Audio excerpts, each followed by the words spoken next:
We had a couple hours to digest what we saw last night. The conversation today is Elimination Chamber. You don't want to miss this one. Come on, let's talk it through. You know how we do. It's T Talking Wrestling. Yo! John Cena, the most controversial superstar in wrestling today. You love him, you hate him, you like it, you don't. You know we're going to talk about it. But I got my shirt at www.shop.com. And while you at it, please like, share, and subscribe to my channel. The night kicked off with the Women's Elimination Chamber. Now we know there's 6 women involved, and we saw it just like this. Alexa Bliss first, Roxanne Perez second, Bayley came out third, fourth was Bianca Belair with white on, and then we got Liv Morgan also with white on, and Naomi had white on too. Why is this important? Because those 3 women with white on are at the top of the suspect list for the injury to Jade Cargill. And speaking of Jade Cargill, she made her big return, wearing all black, headed to the ring with vengeance. Now, she got to the ring before they closed the chamber door, and we didn't know who she was coming for. Was she coming for Liv? Was she coming for Bianca? Was she coming for Naomi or somebody else? Well, we got that answer pretty quick. It looked like she was going for Liv, and she turned her sights straight onto Naomi, and she gave her the business. Merciful beatdown, kicking her, punching her, throwing her head into the pod doors, everything. It was bad. And when Naomi tried to crawl out of the chamber before the match started, Jade gave her a surprise of a lifetime, taking the chamber door and slamming it into Naomi's head and neck area. It looked gruesome, and it was. They had to take Naomi out on the stretcher, and she was removed from the match.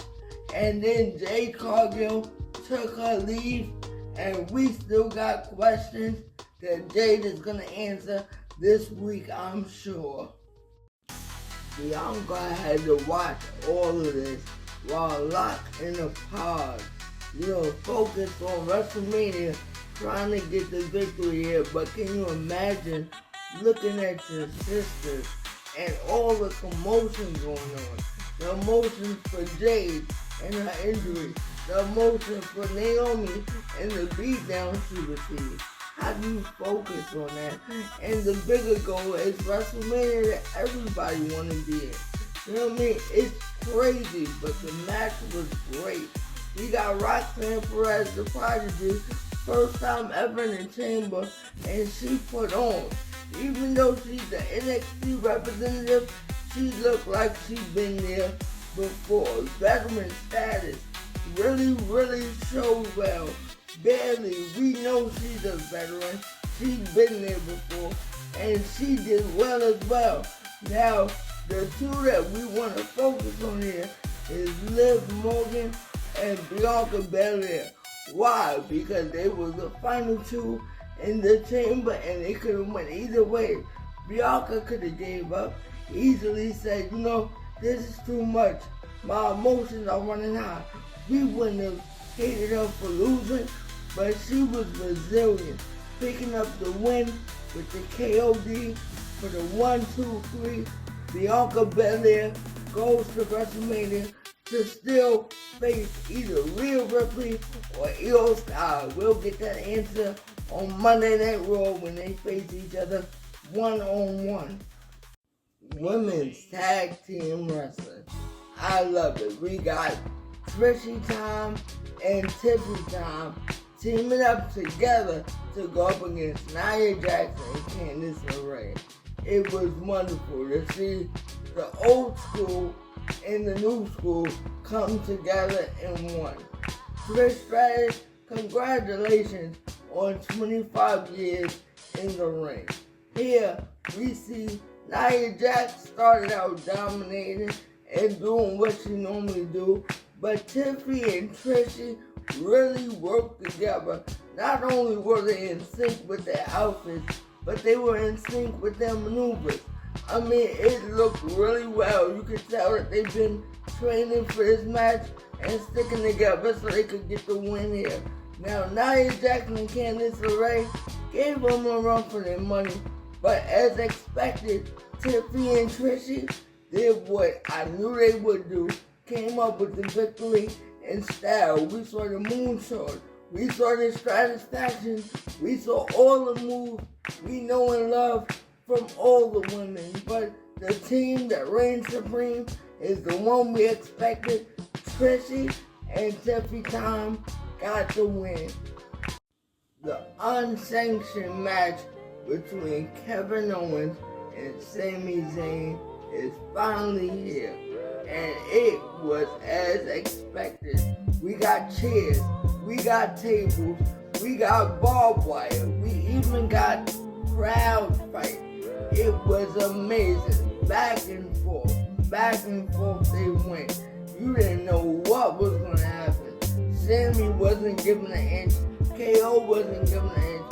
The crowd was chanting, we want tables, they got tables. They were chanting, we want chairs, they got chairs. They did everything the crowd wanted and more. Even pulling out a hockey stick because the Maple Leafs in Toronto is the team to watch. So the crowd went crazy for that. Here's some of the things that happened. Sami went through double tables because KO had stacked them up. He went through 2 tables. Then there was a barbed wire chair introduced. Now KO hit the barbed wire chair first with his face, and then he even got blue thunderbomb by Sami onto the barbed wire chair, which made KO hurt and tremble because that barbed wire pierced his skin. It was wow. They stopped at nothing. I knew this match would be vicious. That's why it's unsanctioned. And Sami, at the end of the day, he just couldn't keep up. We knew his neck was injured, and that's what got the better of him. KO would not stop. They had administration trying to get him to stop. He was powerbombing him. He was doing chair shots to the neck. He was doing everything he could do. Finally, at the end of the day, Sami had to give up. And KO got the 1, 2, 3, but this is far from over. After the match, we see the return of Randy Orton. Now, why is Randy there? Well, it's easy because he was injured by KO with the package power driver, and he saw that KO, after the match, wouldn't even stop with Sami. He was getting ready to package power drive Sami on the bare floor because he had removed the padding from outside the ring. So when he came out, he was giving KO the business. He wanted him, and he was even willing to go as far as to be about to punch KO's head to the second row, but they stopped it from happening. But we know at Mania, I'm sure it will be Randy Orton versus KO, and we're going to get to the bottom of that because KO is just outrageous, but Randy is just as outrageous. That's why they call him the Viper, and he going to give KO everything he's been looking for and more. The men's elimination chamber is up next. We know the ramifications. WrestleMania for any of these men. We got John Cena, Drew McIntyre, Damian Priest, CM Punk, Seth Rollins, and Logan Paul. A mixture of styles and even generations. The championships among these men are countless. It's really, really good, and the match was even better. but we gonna get to the good part. The final 3 men in this match is the one that I really want to focus on. Seth Rollins, CM Punk, and John Cena. Now we know Seth and Punk got issues. They've had issues for a long time now. And we know everybody's saying, because it's his farewell tour, that is he going to get another championship opportunity? Is he going to get another WrestleMania moment? Nobody knew, but he was in the final 3, and here's how it went. So, CM Punk and John Cena basically teamed up to eliminate Seth Rollins. He was upset because CM Punk basically embarrassed him again, and he didn't get his goal of stopping CM Punk. So he was very, very rageful and envious. So what did he do? He shook the match up. Instead of leaving the chamber after he got eliminated like he was supposed to do, he took his sweet time, and when CM Punk was taking a break during the match, he had his head outside the ropes a little bit. Guess what? Seth Rollins came by with a running curve stomp and gave Cena the upper hand, and Cena put the STF on Punk and he passed out, giving Cena the win and the easy ticket right to Mania.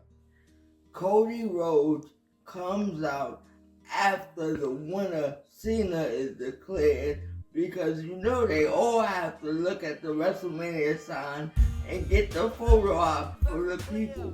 So during the time, Cody comes to the ring to shake his hand and do all the things that they normally do, hug and congratulate. Guess whose music hit? Yeah, you know, it's the final boss. It's decision time for none other than Cody Rhodes. And Cena's in the ring too, because he just won and everything, so he's also in the ring. But The Rock comes with reinforcements. Who is the reinforcement? Travis Scott. And he is looking great with a custom title on his shoulder as he walks side by side with the final boss.